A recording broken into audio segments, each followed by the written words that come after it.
Hi, welcome to another episode of In the Studio with Calamity Jane.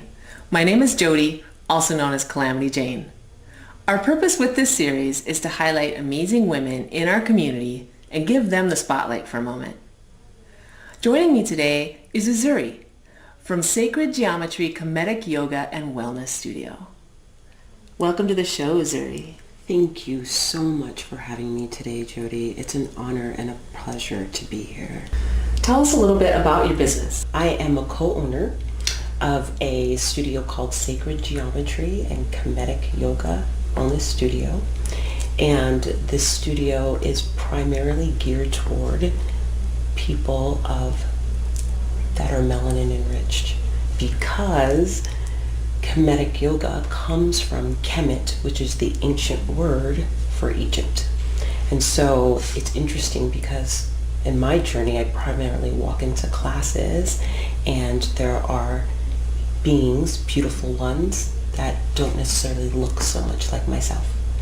And so I was drawn to this specific style because I walked in and there were people that looked like me. How did you come to get this started? So I have to take you way back because yoga saved my life. I was that kid that was super angry and was going to get kicked out of school.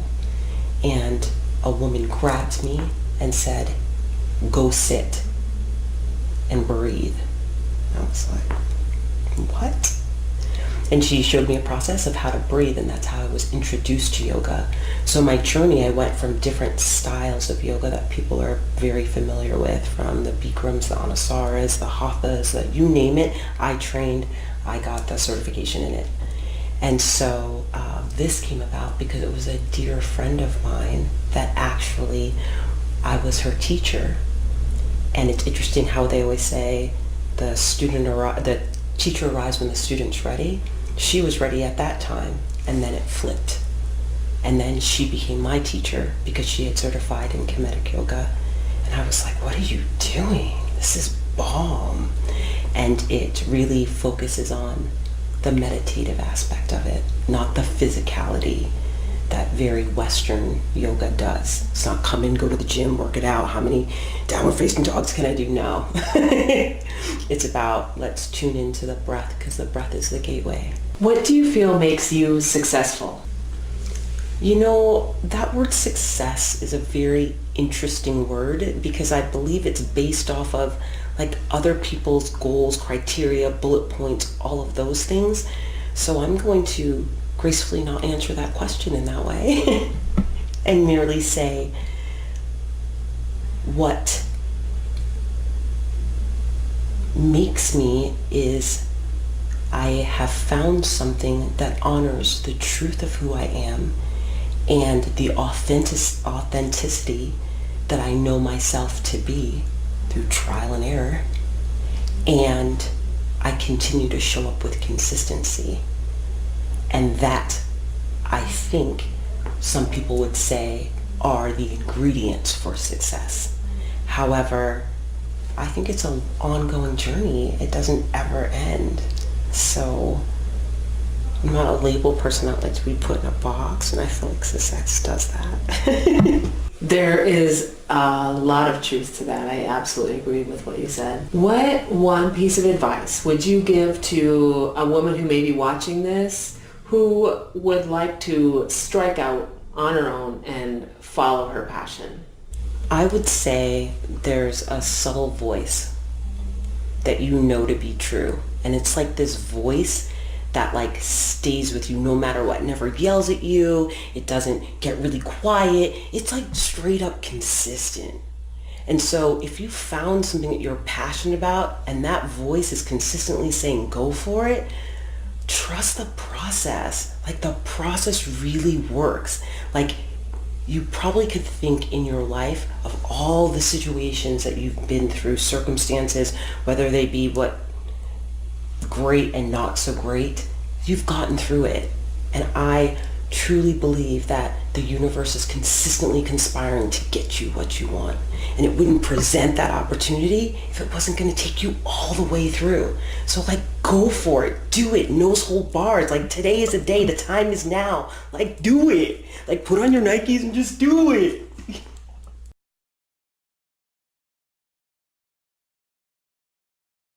What is your favorite word? Yes. Why? Because it opens things. And it lets me know I'm in the place of receiving. What is your least favorite word? Difficult. It's probably semantics, but difficult seems to stop me personally at all times. So I like to switch that word to challenging or challenge, because I'll rise to it every single time. What turns you on? Creatively, emotionally, or spiritually? Okay. I just have to say it. I know you're going to stop the tape, but my mind went way left. So I'm going to work to Bringing it back. bring it back. However, it's all that, right? It's all intercourse. I can say that, right? Like, it's all intercourse. That turns me on. It's about creation. It's about things, beings, life force coming together with that which is greater than yourself.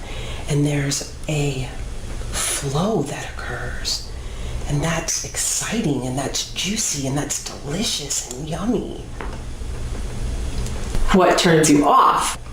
I think humans that are, and not even just humans, I think beings that are, for lack of a better word, like unopen, that have a very narrow perspective, that maybe it's not even that, I'll talk it through with you, maybe it's that they choose to not be open to other perspectives and a possibility of that. And even if that's the truth for them, I don't know if that totally turns me off. I think if you want to stay there, but please allow me to live how I choose to live, and you stay in your lane and I'll stay in mine. However, we can still be and not have a disharmony. What is your favorite curse word? Fuck. Because people are not getting enough of it. They don't like to talk about it. It's some happy to say thing. And yeah, I can make love, I can have sex, but sometimes you just want to be fucked. I want to be carnal, animalistic about it, and release. And it's a great way specifically for women. Either we have to sweat it out, we have to cry it out, or we have to hit orgasm after orgasm to let it out. And that is fuck. So that's my favorite. What sound or noise do you love? I love the sound of silence. Because if you really listen, it's not ever that. So what we know is silence. I like that. However, there's a depth in there if you listen and hear. What sound or noise do you hate? I'm gonna go with, and this is just from my military being in war experience, it's not a sound that is a familiar sound, but it would be a sound of someone in torture. And I don't mean from being tortured, I mean a horrific event where there's a sound that comes out of a human's body, even an animal's body, that you know something horrific has happened. What profession, other than your own, would you someday like to attempt? I think I would like to conduct a symphony, conduct some, and just be like, boom, you go, boom, you go, and here we go, to hear that come together. That would be fun. What profession would you not like to do? I don't think I would ever like to do a job or a profession that had to do with taking life. Whether it was people, animals, having to make the decision to say this is your last breath. If heaven exists, what would you like to hear God say when you arrive at the pearly gates? Can't come in, there's more to do, get your ass back down there. You got more support this time, more gems this time, it's on and cracking. Yeah. Thanks for being with us today, Uzuri. Thank you so much for having me, Jody. And thank you for watching.